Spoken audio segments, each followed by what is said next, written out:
بسم اللہ الرحمن الرحیم۔ السلام علیکم ورحمۃ اللہ وبرکاتہ۔ Welcome to the channel Saliha zone.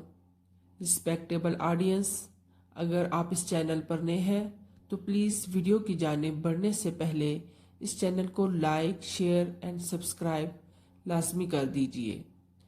شکریہ۔ بسم اللہ الرحمن الرحیم۔ ڈاکٹر علامہ محمد اقبال کی شاعری شام و فلسطین کے بارے میں۔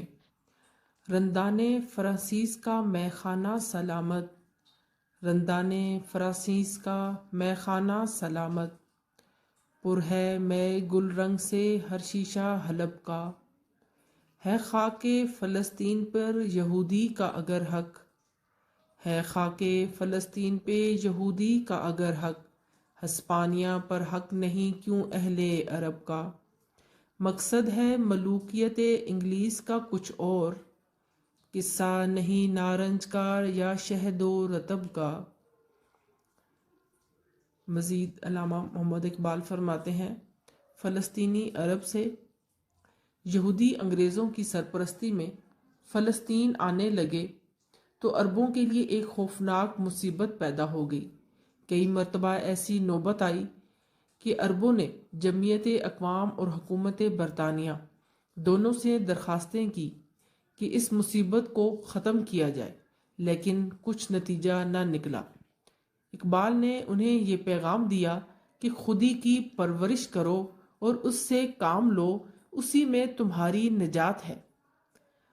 تو اقبال فرماتے ہیں، زمانہ اب بھی نہیں جس کے سوز سے فارغ، زمانہ اب بھی نہیں جس کے سوز سے فارغ، میں جانتا ہوں وہ آتش تیرے وجود میں ہے، میں جانتا ہوں وہ آتش تیرے وجود میں ہے، تیری دوا نہ جینوا میں ہے نہ لندن میں، فرنگ کی رگے جاں پنجے یہود میں ہے، سنا ہے میں نے غلامی سے امتوں کی نجات، خودی کی پرورش و لذت نمود میں ہے۔